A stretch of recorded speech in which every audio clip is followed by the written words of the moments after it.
안녕하세요. 산정목교회 여러분, 하나님께서 은혜 주시는 귀한 날입니다. 말씀으로 또한 예수님의 생애로 말미암아 우리가 더욱더 풍성한 귀한 한 날을 맞이할 수 있기를 바랍니다.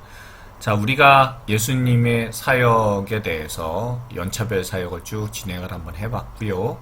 자, 그리고 이제 예수님의 마지막 일주일과 부활에 관련돼서 우리가 말씀 나누는 그런 귀한 시간을 갖도록 하겠습니다.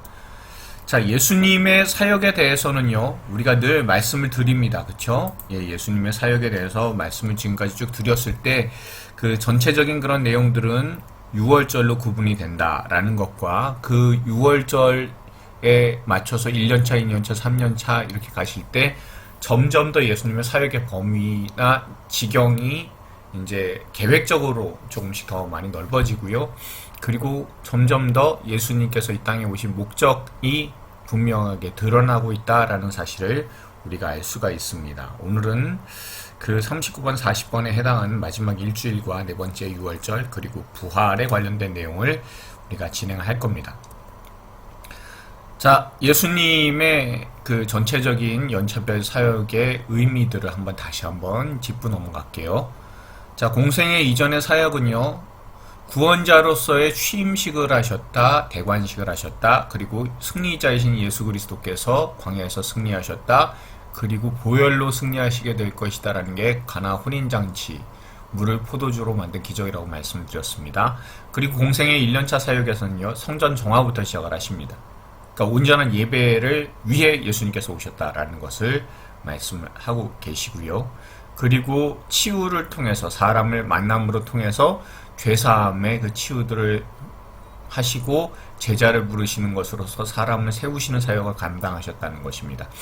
자, 공생의 2년차 사역은요, 안식일에 치유한 사건이 굉장히 중요합니다. 왜냐하면요, 안식일이 예배 중심이 되어 있습니다. 물론 주일이 예배 중심이지만 더 중요한 것은 주일날 예수님을 섬기는 것, 우리 주님을 섬기는 것이 온전한 예배입니다.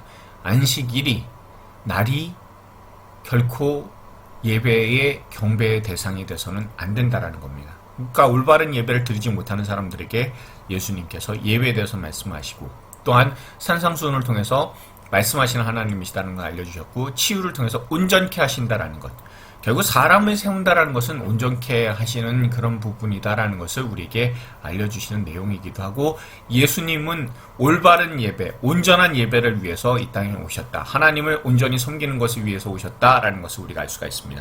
자, 3년차 사역에서는요, 1, 2년차하고 다른 것은 예루살렘에서 시작하지 않았습니다. 베세다 들녘에서 그때의 출애굽의 기적들, 오병이어와 바다를 건너신 그런 기적을 통해 가지고 모두가 드릴 수 있는 예배, 그러니까 이방에서 사역을 하심으로 말미암아서 결국에선 하나님은 예루살렘 중심의 유대인들의 하나님이시기도 하지만 이방인들의 하나님이시기도 하시다라는 것을 분명히 알려주셔서 공평하신 하나님이시다라는 것을 우리가 알 수가 있고요. 또한 예수님께서는 그 모든 사역을 마무리를 하시고 그 다음 예루살렘으로 나아가십니다. 결국에는 목적으로 나아가시는 하나님이시다라는 거예요. 그러니까 예배를 향한 목적을 통해서 그 예배 때 하나님께 나아가야 되는데, 하나님께 나아갈 수 있는 방법은 속죄가 있어야 돼요. 그냥 죄가 있는 상태에서 나갈 수 없기 때문에 예수님께서 오셔서 우리의 죄를 속하시기 위해 십자가를 지셨고, 부활을 통해서 죄와 사망의 권세를 완전히 꺾으셨음을, 그 예수님을 뒤따라가면 온전하게 아버지께서 찾으시는 예배자로서 우리가 하나님 앞에 나아갈 수 있기 때문에 우리의 죄를 속하시기 위해, 온전한 예배를 위해, 하나님을 섬기고 하나님께 예배드리는 사람으로 세우시기 위해 우리에게 나아오셨다라는 것을, 그 예루살렘으로 나아가는 그 모습을 통해서 우리에게 더욱더 선명하게 알려주고 있습니다.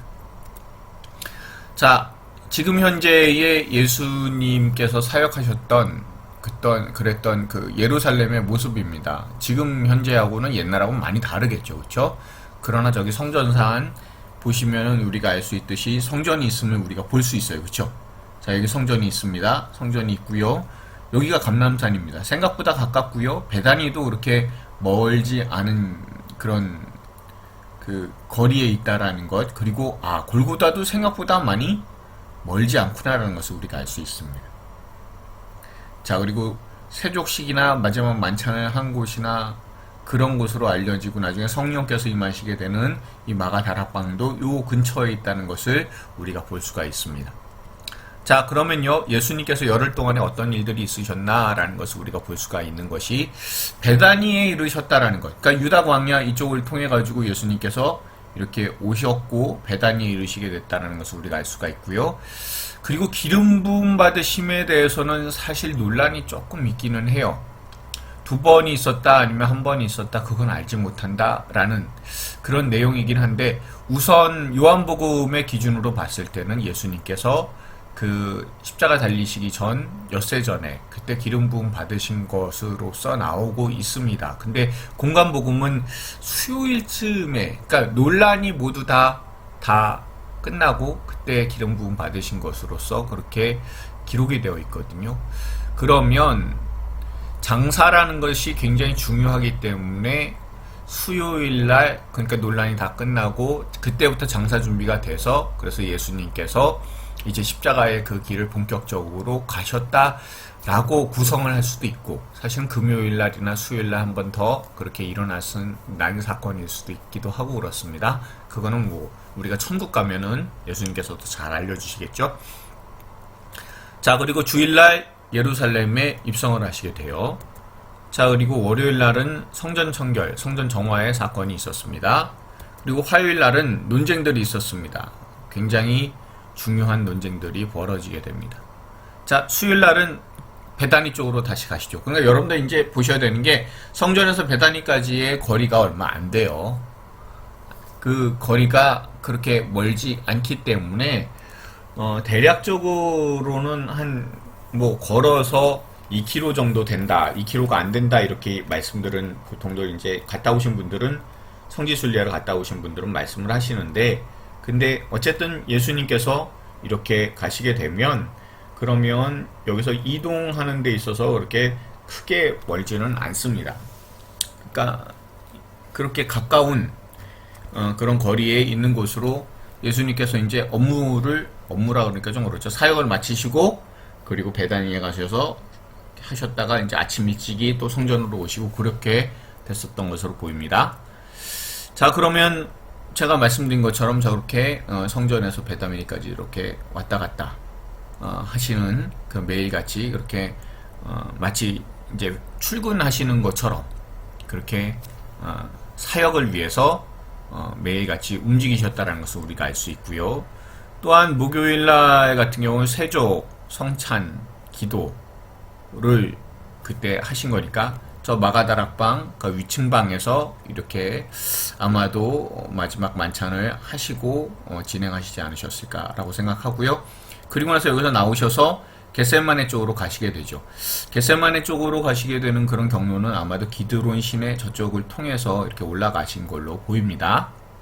자, 그리고 저 겟세마네에서 체포가 되시고, 그렇죠? 그리고 다시 성전 쪽으로 이렇게 오시게 되면서 이제 신문을 받으시고, 그리고 십자가형을 언도를 받으시게 됩니다. 그리고 그 골고다로 이렇게 가시게 되는 그런 상황입니다. 겟세마네에서 저 성전 쪽으로 해서 거기서 언도를 받으신 다음에 성전 근처에 있는 그 헤롯궁에서 언도를 다 받으신 다음에 이제 골고다로 십자가를 지시고 가시죠. 토요일 날은 무덤에 계셨습니다. 그리고 주일날 부활하셨다라는 것, 우리가 전체 예수님의 그 일주일을 통해서 잘 알고 있는 내용입니다. 자, 그러면요, 예수님께서 주일과 월요일날 하신 그런 내용들을 우리가 다시 한번 보도록 할게요. 주일날 예루살렘 성으로 승리에 입성을 하시게 됩니다. 근데 여기에서 여러분들 보시면요, 예수님께서 우리가 잘 알고 있는 거는 겸손하여서 나귀를 타고 들어오셨다라는 것, 여기까지는 우리 알아요. 근데 예수님께서 하시는 것이 과연 무엇이냐라고 했을 때, 전쟁하는 활도 끊고 이방 사람들에게 화평을 전한다고.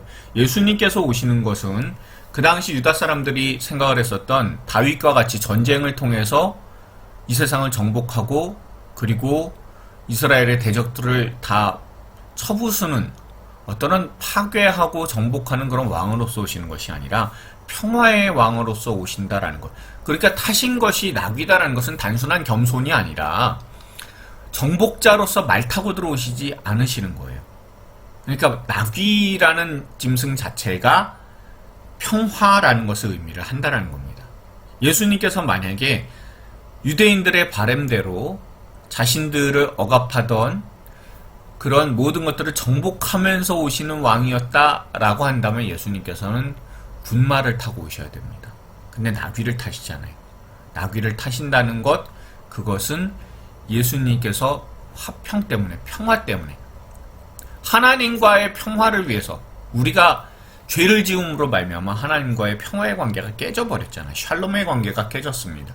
근데 그것을 회복하시기 위해 오시는 분이 예수님이세요. 세상의 방법으로서 세상을 정복하면서 들어오시는 것이 아니라 예수님께서는 화평으로 이 땅에 임하시고 하나님과의 화평을 위해 이 땅에 오셨다라는 것을 우리에게 알려주시는 중요한 내용 중에 하나가 예수님께서 나귀를 타고 들어오신다라는 것. 나귀 새끼를 타고 들어오신다는 것을 우리가 알 수가 있어요. 자, 그리고 월요일에는 성전 정화를 하시게 됩니다. 그렇죠? 성전 정화를 통해서 우리가 알게 되는 것은 뭐가 있냐면 결국에는 성전에서 물건을 팔고 환전하고, 이것은 이스라엘 사람들 자기들의 영역, 자기들의 공간에서는 안 해요. 여인들의 뜰이나 아니면 그 남자들이 들어가신 그 이스라엘의 뜰, 여기 이런 데에선 절대로 안 해요. 이방인의 뜰에서 진행을 하게 됩니다. 이방인들이 하나님 앞에 나와서 예배를 드리지 못하잖아요. 그런데 예수님께서 하시는 거는 뭐냐면 결국에는 이방인마다 나의 성산으로 인도해 주신다고요. 그리고 기도하는 내 집에서 그들을 기쁘게 해주신다는 하나님의 약속이 있어요. 그렇게 기도를 하면 하나님께서 기꺼이 받게 되시는, 그러면 하나님께서 예수님을 이 땅에 보내신 것은 결국에 하나님께서 기꺼이 사람들의 예배를 받기 위함이다라는 것. 그렇기 때문에 성전은 만민이 기도하는 집입니다. 이것을 우리가 분명히 알 수가 있고, 예수님께서 이 땅에 오신 것은 예배를 위해 이 땅에 오셨다라는 것, 하나님께 나아갈 수 있도록 오셨다는 것, 그 누구도 하나님께 나오는 사람 하나님 막지 않으신다는 것을 우리에게 알려주시기 위해, 온전한 예배를 위해, 올바른 예배를 위해, 그리고 모두 다 드리게 되는 그런 예배를 위해 오셨다는 것을 우리가 알 수 있습니다. 근데 전에도 말씀을 드린 것처럼요, 성전은요 그냥 성전이 아니라 그 당시에 그 예루살렘 인구가 대략 한 5만이었다고 해요. 근데 그 기록을 완전히 받아들이기는 좀 어렵지만 요세푸스라는 책에 보면요, 그 6월절날 방문해서 여기에 가득가득 차는 그런 사람들의 숫자가 예루살렘 성이 한 100만 됐다고 해요. 얼마나 많습니까? 그러니까 그 하나님께서 말씀을 하실 때 3대 절기를 지켜라 라고 했을 때 6월절만큼 철저하게 지켰습니다. 그러니까 외부에 있었던 많은 사람들이 여기를 오게 됩니다. 그러면 여기에서 환전하게 되고, 그리고 짐승들을 다 끌고 오질 못하잖아요. 그러니까 여기서 짐승들을 사게 되고 그랬을 때, 그러면 아마도 그 성전에 대해서 그 당시로 따졌을 때는 이 성전이 하는 역할이 중앙은행과 같았었고, 그리고 로마의 속국이기 때문에 돈을 바쳐야 되잖아요. 그렇죠? 그럼 그 바쳐야 되는 그런 돈이 거의 대부분 이 6월절날 행해질 수 있었을 겁니다. 이 6월절을 통해서 자기들도 잘 먹고 잘 살고, 그렇죠? 자기들 이 성전 중심의 귀족들 그리고 종교 지도자들은 굉장히 부를 누릴 수가 있었고, 그리고 로마에게 바치는 그런 세금들도 여기서 다 나오는 거예요. 근데 예수님께서 성전 정화를 하시면서 상을 다 둘러 엎어 버리셨으니 그 한 해에 벌어들여야 될 수입을 다 망쳐버린 그런 사건입니다. 그렇죠. 그러니까 로마에 이렇게 딱 붙어서 살아가고 있었던 그 당시에 사내들인 종교 지도자들, 이런 사람들에게 있어서는 최악의 상황이 발생을 하게 된 겁니다. 그런 예수님이 얼마나 보기 싫겠습니까? 그러니까 그날 당장 못하고, 그래서 그 다음날 그 대표자들을 뽑아서 예수님한테 사람들을 보내기 시작합니다.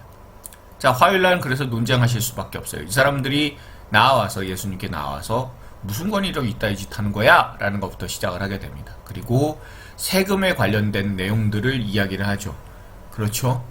이 세금을 가이사한테 바쳐야 됩니까? 하나님께 바쳐야 됩니까? 라는 거예요.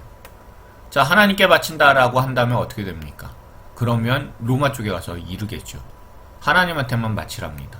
로마 당신들한테 배척하는 사람입니다. 라고 아예 낙인을 찍을 수 있고요. 그리고 로마에게 바쳐야지 라고 하게 된다면 그러면 할 수 있는 말이 무엇입니까? 민중들을 선동하죠. 가서 이야기를 할 겁니다. 저 사람은 친로마인사라고. 자, 꼼짝없이 예수님을 걸고 넘어질 수 있을 것이라고 생각을 했는데 근데 예수님께서 너네들 갖고 있는 돈 좀 줘봐라 라고 말씀을 하세요. 거기에 로마 황제의 흉상이 있습니다. 그건 당연합니다. 걔네들이 쓰는 일상의 돈이니까요. 자, 그런데 바리새인들 같은 경우에는요, 굉장히 로마 황제를 싫어합니다. 그리고 하나님을 잘 섬겨야 된다고 생각하는 사람들입니다. 자, 그런데 예수님께서 말씀을 하셨을 때는 너네들이 갖고 있고 일상에서 쓰는 건 로마 동전 아니냐라는 거죠. 그러면 그거 자체도 신성 모독인데 너네들 왜 그거 사용하냐라는 것. 그러니까 그런 질문들 자체를 갖고 나온 사람들에게 있어서의 그 허물과 약점과 말이 안 되는 부분들을 예수님께서 거론을 해버리시는 겁니다. 그러니까 얘기 못하죠. 그러니까 예수님께서는 하나님의 것은 하나님께, 로마 황제한테 속한 건 로마 황제한테 그렇게 바치면 되는 것이고, 온전하게 로마 황제에게 드리려고 하는 것, 그런 마음만큼이나 하나님께 온전하게 드리고 있느냐라는 것을 사실은 콕 집어서 말씀을 하시는 겁니다. 자, 여기까지 해도 안 되니까 이제 사두개인들이 나타났습니다. 자, 사두개인들이 얘기하는 것은 부활 논쟁입니다. 자, 우리가 알고 있는 것은요, 사두개인들이 왜 부활이 없다라고 합니까? 부활은 전에도 말씀을 드린 것처럼요, 부활은요, 어마어마한 힘을 갖고 있어요. 내가 죽어도 살아요. 그러면 내가 죽어도 사는데 굳이 로마 사람들한테 머리를 조아릴 필요, 귀족들에게 머리를 조아릴 필요 있냐라고 나올 수밖에 없어요. 이게 물론 뭐 민중의 복이 한 거 이런 쪽으로 가면 안 되는 거고요. 이거는 하나님 앞에서 살아가느냐라는 것을 의미를 하는 거예요. 하나님 앞에서 올바로 온전하게 살아가느냐라는 부분입니다. 하나님 앞에서 온전하게 살아간다면, 그렇다면 왜 세상 앞에 무릎을 꿇고 살아가게 되느냐라는 거예요.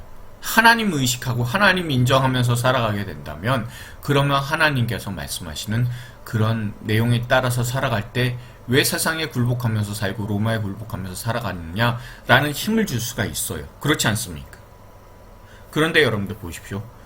이 부활은요, 사실은 사두개인들이 주장하게 되는군요. 사두개인들은 로마 시대 때 그 귀족들이기도 하지만, 그렇지만 이 사람들은 주로 모세오경만 따르는 사람들이에요.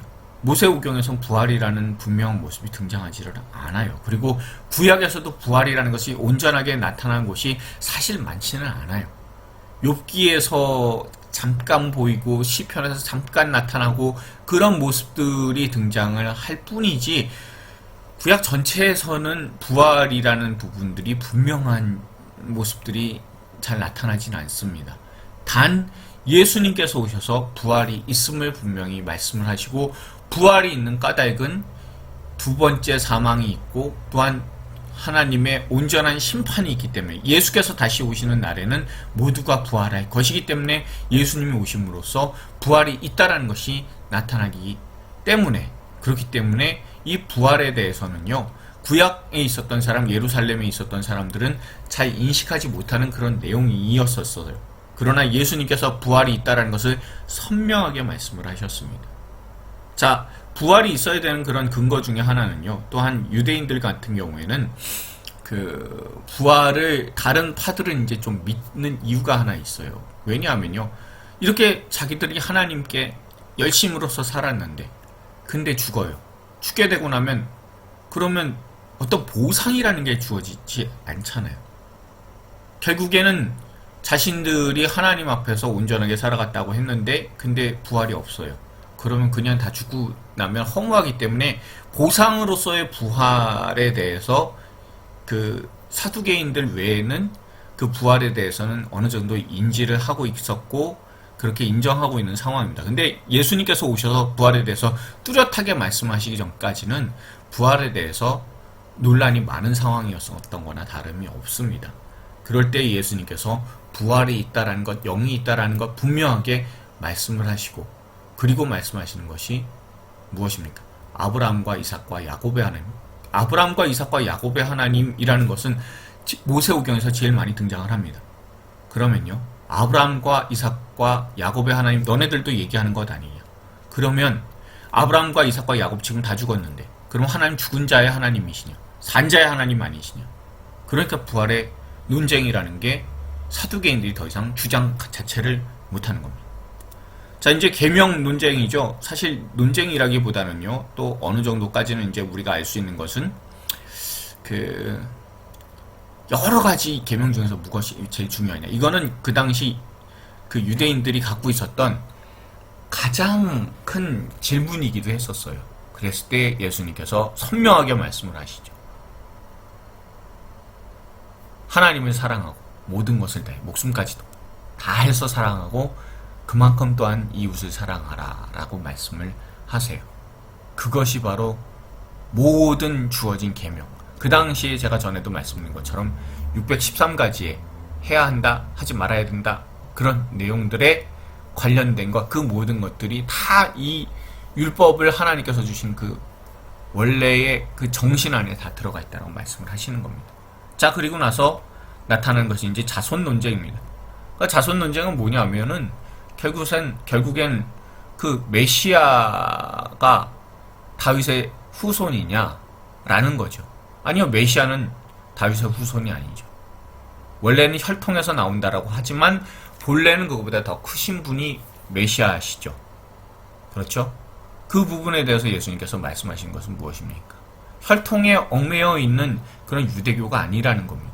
그것을 넘어서는 하나님을 온전하게 예배드리는 것, 그것이 바로 하나님께서 그 백성에게 원하시는 것이다. 그 온전한 예배를 위해, 하나님을 올바로 바라보기 위해, 섬기기 위해 그렇게 만드시기 위해 예수님께서 오셨다라는 겁니다. 이 모든 것들에 있어서 논쟁을 일으킨 사람들이 있습니다. 그러면 예수님께서 말씀하실 것은 무엇입니까? 너네들이 갖고 있는 그런 인간을 숭배하고 인간의 생각에서 만들어낸 종교 시스템, 그것을 갖고 있는 너네들은 다 빼앗기고 결국에는 하나님의 나라를 열매 맺는 백성들, 하나님의 백성들이 받게 될 것이다 라고 말씀하시고, 그리고 너희들이 숭배하고 너네들이 지금 현재 섬기는 것은 하나님이 아니라 지금 성전을 섬기고 있는 거예요. 그러니까 그 우상 숭배, 그 모습들 결국에는 돌 위에도 돌 하나 남지 않고 다 무너뜨려지리라 라고 말씀을 하셨습니다. 그리고 예수님께서 하신 이 말씀은요, 나중에 한 40년 정도 흘러서 결국엔 로마 장군 티투스에 의해서 이 성전이 다시 완전히 파괴가 됨을 우리가 볼 수가 있습니다. 자, 그리고 나서 예수님께서 베다니로 돌아가셨을 때 그때에 여인이 나와서 예수님에게 향유를 붓고 그리고 자신의 머리카락으로 예수님의 발을 씻기는 그 모습을 보임으로 말미암아서 이것을 통해서 결국에는 예수님의 장사를 위한, 예수님의 돌아가심을 위한 준비를 하고 있다라는 것을 우리가 알 수 있고, 또한 이때부터요 예수님께서 십자가의 그런 과정들을 본격적으로 진행하시게 된다는 것을 우리가 그 성경을 통해서도 알 수 있습니다. 자, 예수님의 그 목요일을 보시면 일단은 세족을 하셨습니다.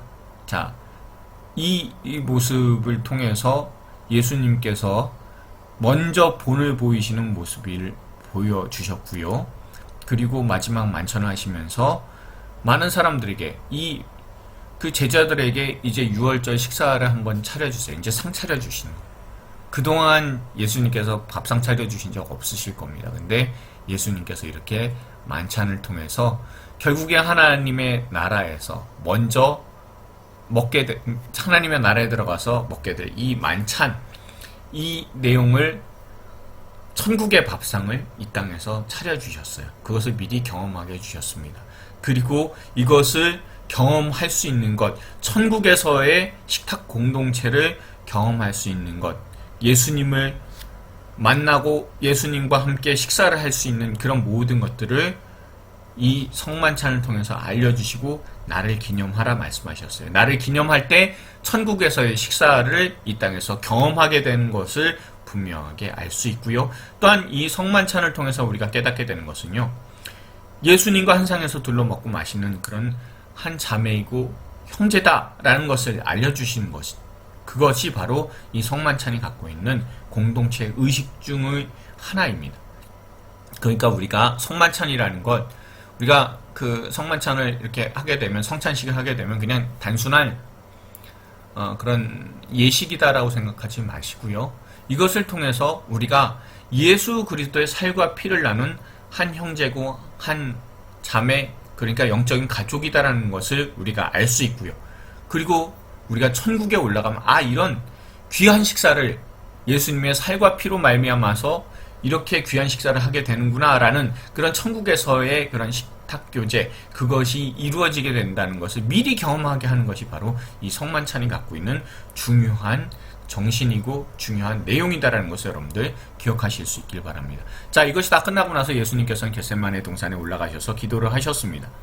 그리고 그 모든 것들 가운데 결국에는 예수님께서 십자가의 그 길로 가시게 됩니다. 자, 결국에는요, 이 내용들은요, 예수님께서 계명을 주세요. 서로 사랑하라. 어떻게요?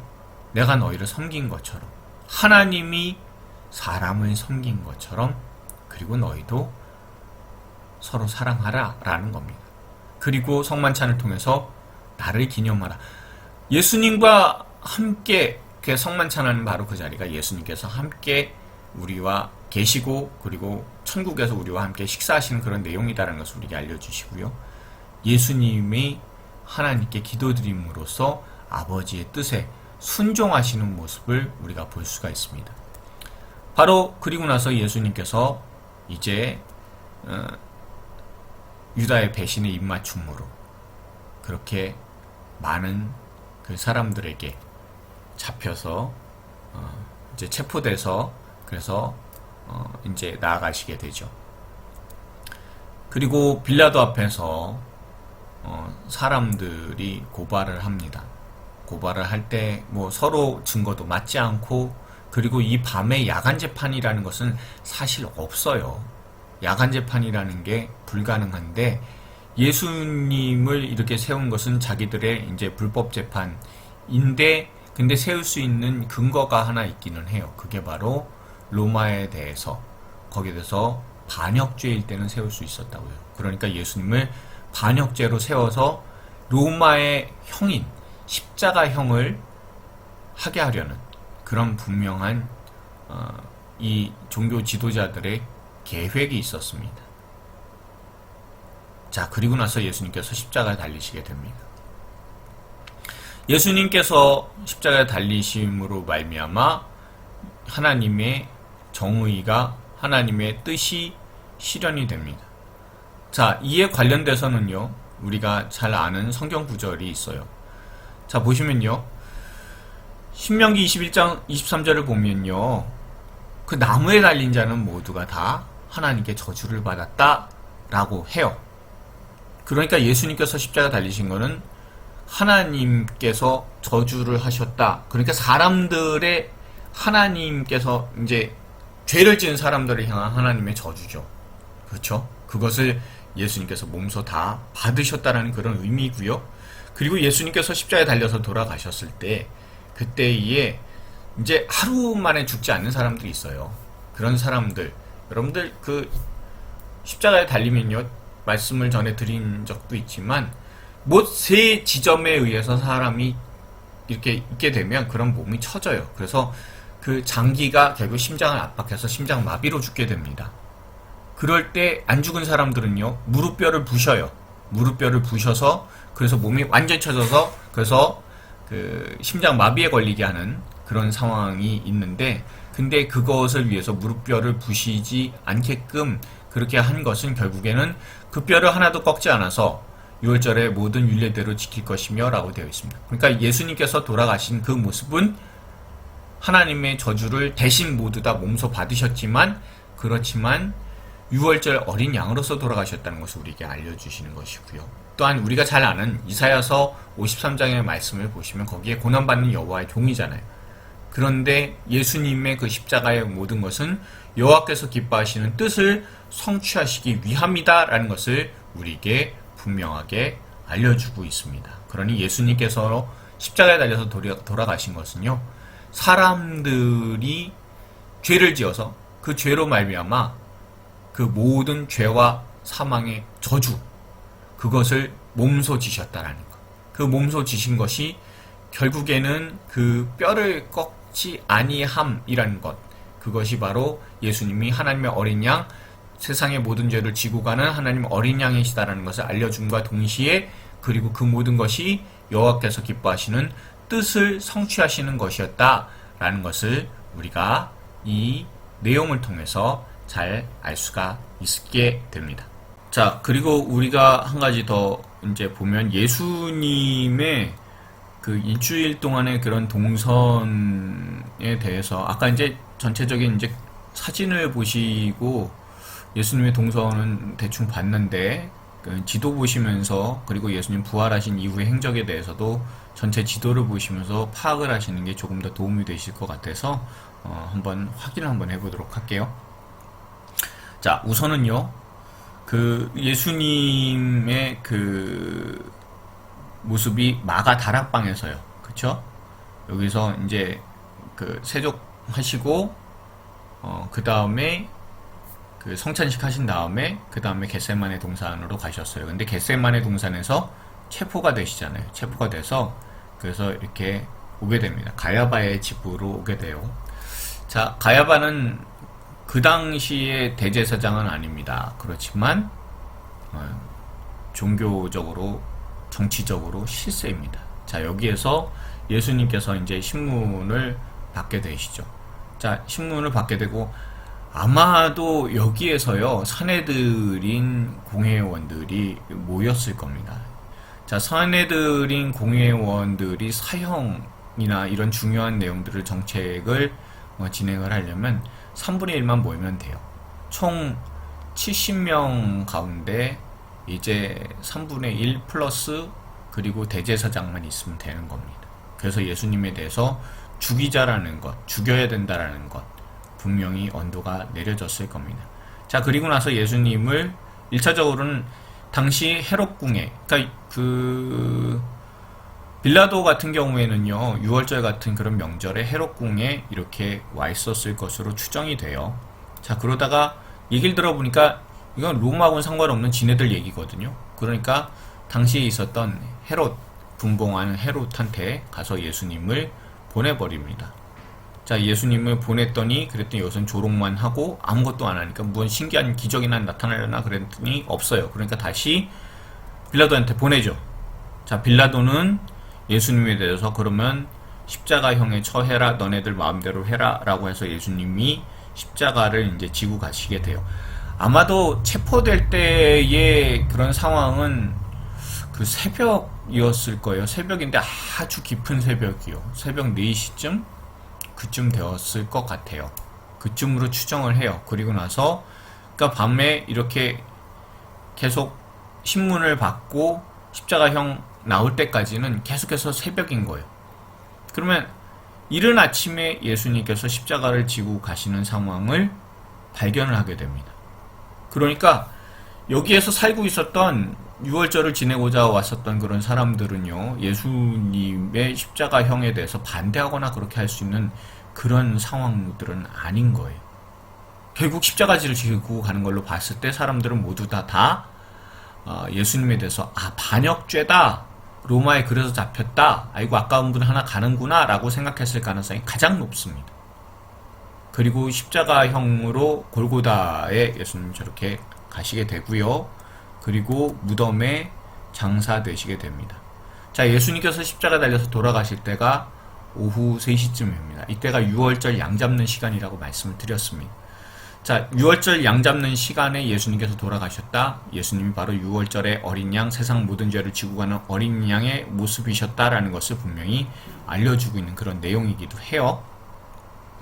자, 그리고 나서 예수님께서요, 부활하시게 되죠. 무덤에서 부활을 하셨어요. 무덤에서 부활을 하신 다음에 아마도 그 마가 다락방 쪽에 다시 이제 가셨을 가능성이 높고요. 그리고 나서 예수님께서 갈릴리로 부활하신 후에 가리라 말씀하신 그대로 그래서 이동을 하시게 됩니다. 그리고 나서 예수님께서 부활하셔서 그 갈릴리에 나온 제자들한테 다시 사명을 주시죠. 내 양을 치라, 내 양을 먹이라 라고 말씀을 하시면서 그래서 제자들에게 다시 사명을 주셨어요. 베드로에게만 주신 거라고 생각하지 마세요. 베드로는 제자들의 대표입니다. 그러니까 모든 제자들에게 바로 그 양을 치고 먹이는 목양의 그 사명을 주셨다는 것을 우리가 알 수가 있습니다. 그리고 예수님께서 그 마지막 계명을 주실 때, 그러니까 마태복음 28장의 그런 내용들, 세상 끝날까지 너희와 함께 있을 것이다 라고 하시는 그 임마누엘의 약속들, 그거를 주신 것을 아마도 여기가 그 다볼산 지역일 거거든요. 여기에서 주셨을 것이라고 많은 학자들이 이야기를 해요. 여기 다볼산 같은 경우에는요, 제가 전에 잠깐 말씀을 드린 것처럼 아마도 예수님께서 변화하신 곳이 아닌가라고 생각들을 합니다. 예수님께서 변화하신 곳, 변화산이 여기가 아니냐라고 그렇게 추정하는 분들도 사실은 많아요. 근데 제가 전에 할 때는 변화산을 헐몬산, 헤르몬산이라고 말씀을 드렸었습니다. 그렇죠? 어디인지는 정확하지 않아요. 그렇지만 여기서 사명을 주시고 다시 예루살렘으로 오시고 여기서 이제 승천을 하시게 되고, 그렇죠? 예, 그런 과정들이 있다라는 것을 여러분들 보시면 됩니다. 그리고요, 예수님께서 그 감람원에서 이제 잘가 하시면서 작별 인사하시고 승천하시게 되잖아요. 자, 그것이 이제 예루살렘의 감람원, 그 겟세마네 동산일 수도 있고요. 아니면 그 앞에 올리브산 저쪽일 수도 있고, 그 전체적으로 여기가 동산 부분이래요. 그래서 그 어떤 분은 겟세마네 동산 기도하셨던 바로 그 근처에서 멀지 않은 곳에서 승천하셨다. 아니면 그 앞쪽에 있는 올리브산가 감람원이니까 그 전체가 다 감람원이라고 해요. 거의 올리브들이 많이 있고요. 그리고 거기서 승천하셨다라고 말씀하시는 분들이 많이 있어요. 자, 그러면요, 예수님께서 정말 여러 번 부활하신 후에 다 드러내셨어요. 그쵸? 막달라 마리아에게, 다른 여자들에게, 엠마오로 가는 두 제자에게, 베드로에게, 도마 제외한 10사도들에게, 도마와 다른 사도들에게, 그리고 갈릴리 7명의 사도들에게, 11명의 사도들과 승천 전 모든 사도들에게 그렇게 나타나셨다라고 말씀을 하세요. 자, 요 내용들은 이제 성경에 나타난 예수님께서 부활 이후에 나타나신 흔적들을 말씀을 드리는 거고요.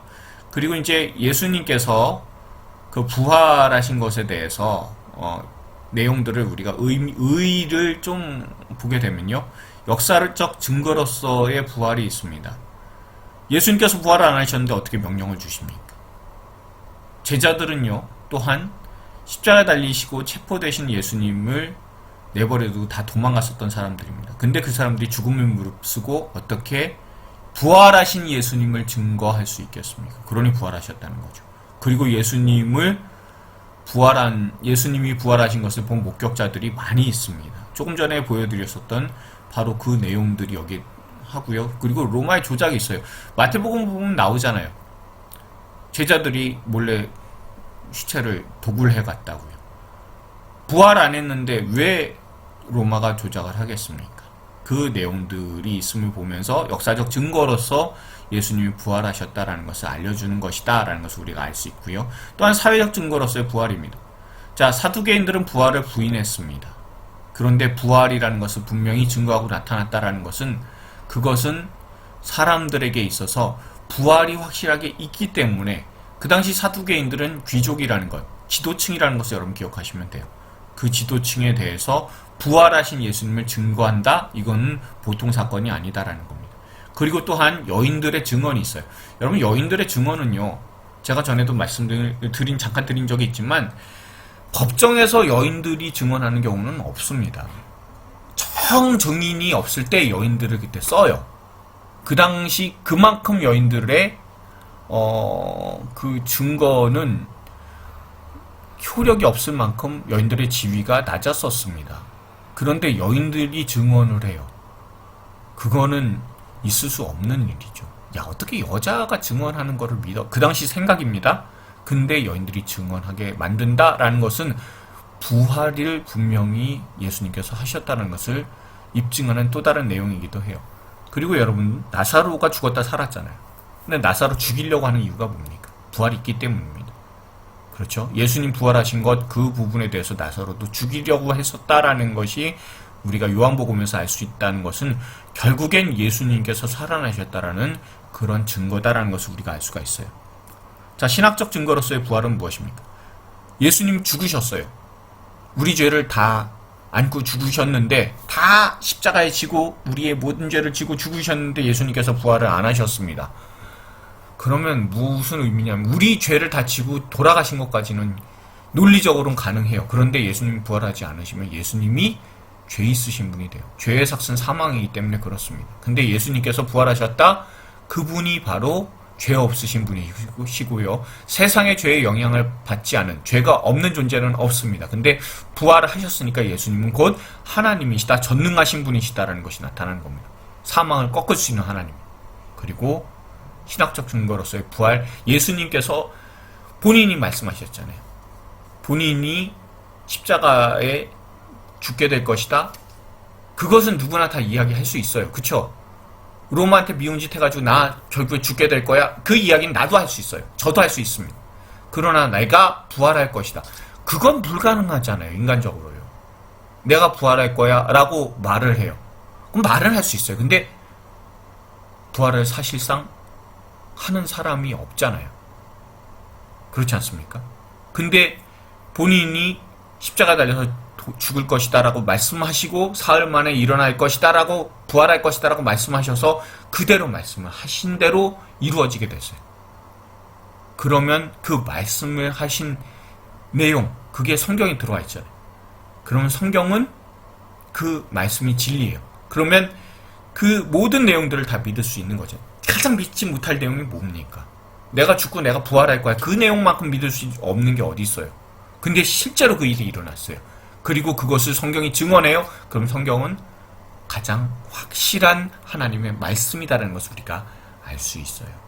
그러니 여러분, 예수님의 부활은 바로 이런 의미들을 다 담고 있는 놀라운 사건이고, 그리고 역사상 생명이 사망한테 이긴 적이 없는데 생명이 사망을 이긴 사건입니다. 그러니 우리가 부활하신 예수님을 증거하지 않을 수 없죠.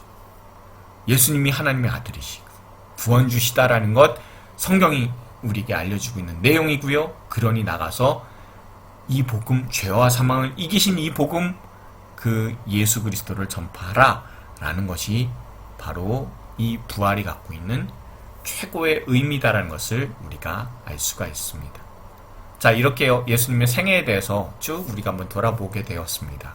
자, 예수님의 생애에 대해서 어느 정도 얼개가 맞춰졌으면 이제 각 복음서별로 예수님에 대해서 어떻게 증언하고 있는지 우리가 그것을 알게 되면 전체적으로 예수님의 그런 내용들, 예수님이 어떤 분이신지, 그리고 복음이 무엇인지를 분명히 알 수가 있게 됩니다. 우리가 조금 더 그 네 권의 복음서에 대해서는 우리가 내일부터 또 다시 차근차근 볼 수 있도록 하겠습니다.